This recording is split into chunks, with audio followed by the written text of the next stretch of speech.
Hello again, girls and boys. Ako liwat si Carlo Alcala. I-discuss ko sa inyo subong ang ginapropose namon isang ad hoc committee na bylaws. Ini nga bylaws supposedly ibotohan ini naton ah, this hopefully by April or if not earlier, base sini nga bulan sa March, um, sa plebiscite. Ang ad hoc committee gina-compose nakon ni Mayflor Pavillar, ni Ramel Palalon, Marces Gayat, ni Hubert Dawa, Ramel Palalon, sino pa.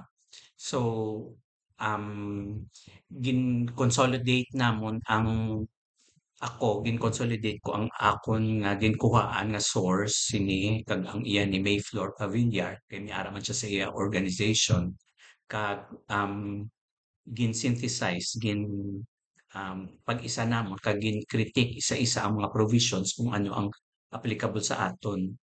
Essential ini ang bylaws nga gina-observe naton para hindi kita kinagamo. Kay paresin na kung magbotohay wala ta kabalo sang kung sino ang pwede makaboto, kung sino ang hindi pwede kaboto. Kay hindi ito pwede na tanan nga naglaradwar atong ginambal ko sang last December. Hindi pwede nga tanan nga naglaradwar iintraho mo sa pwede magboto biskan wala sila pakialam, biskan hindi sila biskan patay na sila, hindi na pwede. So, amo ni siya ang para may arata a semblance of order. Kag isa pa, hindi pwede nga ikaw lang kayo or ang isa ka grupo lang ang maghambal na sila ang manging president, etc. Nga wala sila validly ginvote. Ang isa ko tani ka objective nga diri kamo kung gusto niyo nga mag-lead, amo ni ang gamito naton nga talaksan. I mean, dapat may ara kita sang standard, hindi pwede nga gapinalagpat lang kita. So, um, siguro amo lang na sa subong ang ano na ako ma-start na kita. Um, sa diri, sandali lang ha. I-adjust ko lang. Okay. So, annual meetings. Self-explanatory. Ang annual meeting required ni siya sang SEC. Any venue determined by the board of the association, meaning Board of Trustees. Kay siyempre non-stock kita nga corporation, hindi kita tawag hindi kita ginatawag na directors kung ang aton nga directors sa stock sa non-stock is trustees ang tawag. So may ara dapat nga regular meeting every year. Amo nang natawag annual meeting. During that annual meeting, in-meeting na ang General Assembly, hindi lang ang board. Ang annual meeting may be an election year or hindi. So mabalaan karon no kay kung ang annual meeting hindi every year naga-election. So anyway, sige, ma-proceed lang taanay. Special meetings. Special meetings may be called as the need thereof arises. So depende na sa sitwasyon kung makapatawag ka bisan hindi ang regular na annual meeting nga required sang SEC, pwede ka mo ka-meeting. Pwede na siya ipatawag sang president or at least 6 trustees.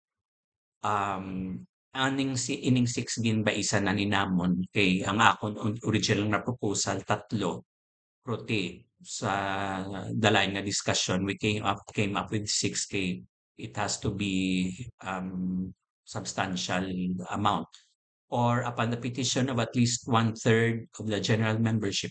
Ang inamin sinisang general membership ang ang kabug-usan sang mga members whether in good standing or not in good standing.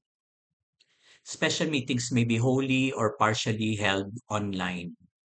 Um, so, um,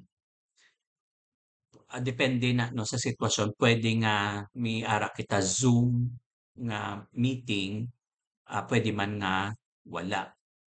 Ah, nga live lang tanan, meaning depende na kung sino ang naga-meeting kung ang board or ang isa lang ka committee sang board. Notices of the time and place of annual and special meetings shall be given either personally, by regular or electronic means, at least 3 days before the date for such meeting. The notice of every special meeting shall state briefly the agenda. So, self-explanatory, pwede na subong ang notice, hindi lang limited sa actual na ano naman, verbal or sulat nga padala mo pa, may legwork ka pa nga involved. Sa amo nga provision pwede na by email kung mag-register ka mo or by chat group or ano ba, sa imong Facebook Messenger.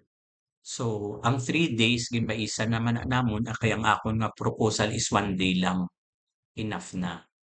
So, well, anyway, may ara man mas damo ang number of days pero ang compromise was 3 days. Quorum. A quorum for any meeting shall consist of a majority of the members in good standing, and a majority of such quorum may decide any question at the meeting except where the corporation code requires the affirmative vote of a greater proportion. Amo ning inamin niya sinaho. Ang corporation code miara na siya sang mga quorum nga mas dako sang sa 50% plus 1 like for the removal of a board of trustees member daw two-thirds vote. May araman na sa General Assembly kung islanyo ang bylaws, dapat two-thirds man ang vote sa General Assembly. So, tapos ang quorum ari provided ang sa provision niya, meaning condition, webcam, live streaming, or any other modality of real-time digital presence may be allowed as a valid attendance without prejudice to proxy voting, provided further that such presence is independently verifiable and the attendee is visible on screen at least 80% of the time. So ang ginahambal na diri nga ang quorum enough na nga for example ang board ang ginaistoryahan tanong hindi ang General Assembly 11 na kabilog ang board.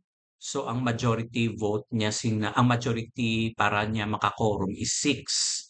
So kunwari ang 5 wala nag-attend biskan webcam, biskan Zoom wa ay sila nagpulupakita. So anom lang. So dira sa anom nga naka-quorum na sila, valid na siya nga meeting. Sina nga meeting may ginistoryahan nga dapat ibotohan nga matter of policy. So ang nagboto affirmative 4, ang dissent is 2. So ang boto sang 4 valid na siya as a corporate act. Depende kung nag-3 kag 3 ang dapat siguro hindi na siya ma-valid kay siyempre kung tabla kung pareho lang ang boto.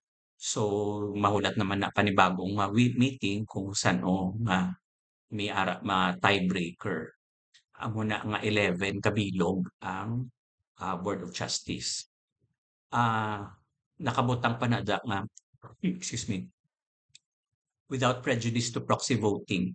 Ang ining proxy voting biskan sa General Assembly, kung may ara ka mo boto kung vote tawag sini kung election year kunwari pwede ka maka-attend by proxy sang isa man ka batchmate, may padala ka nga isa ka tawo nga nakabutang na to kung ano ang kung sino imo nga boton, for example nga Board of Trustees na members or isa lang ang imo nga botohon. Basta ang proxy ihatag na siya sa secretary diri under diri sa section 5. I-file mo na dira kag siyempre damon na siya sang i-verify na kung valid na siyang imo nga proxy nga iistoryahan ta na lang na later on ang details siguro ang board na ang ma-provide sang details kung ano na basta amo na siya ang concept sang proxy voting, isa ka mode nga kung wala ka daw para sang special power of attorney miara nagagiho para sa imo. Um, ang parte sa digital nga presence para maka-quorum, para maka-attend nga may valid kang attendance, dapat hindi nga may ara lang tuyakuring nga naga-display sa imong screen. Dapat 80% of the time nakaunay ka to sa video kag hindi yang bisag puwede man na nga siguro nga wala ka gid gatulok kundi basta makit-an ka nga ikaw na. Kag hindi nga nano ni miiban nga video nga nagabutang da or iban ka picture kag tapos, wala kada gali iya. So para mabalaan nga ikaw nagapamati, puwede ka nga for example naga-video ara ka sa kusina nagahiwa pero at least makita ka. Amo nang inamin nga visible on screen at least 80% of the time kag independently ma-verify nga ikaw so proxy voting. Amo na ning ginhambal ko nga depende sa, form pero may ara sa verification with the secretary tala i-pause ko lang anay kay para hindi na makatamad kalawig sang video.